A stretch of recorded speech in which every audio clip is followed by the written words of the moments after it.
এই গোয়ালঘরটা শুধু একটা ঘর ছিল না, এটার সাথে জড়িয়ে আছে কত বছরের স্মৃতি, হাসি, কান্না আর গ্রামের জীবনের গল্প।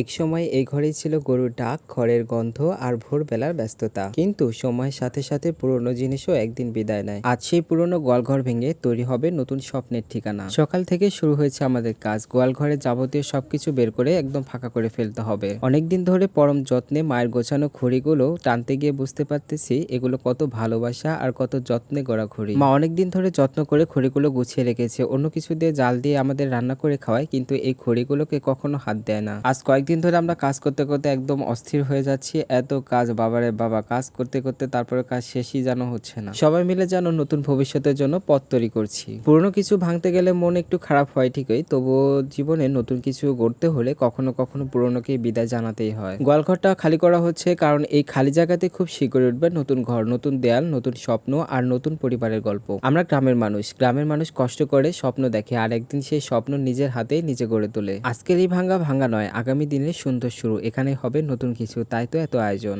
মোটামুটি খড়ি মাচা সাজানো শেষ আর গোয়ালঘরটাও একদম ফাঁকা হয়ে আসছে। এখন এই গোয়ালঘরটা ভাঙার পালা। বহু টেনশনে ছিলাম খড়িগুলোকে কোথায় রাখি, তারপরে এই চেপা চাপার মধ্যে 2-4টা করে রেখে রেখে তারপরে কাজটা কমপ্লিট করলাম আর কি।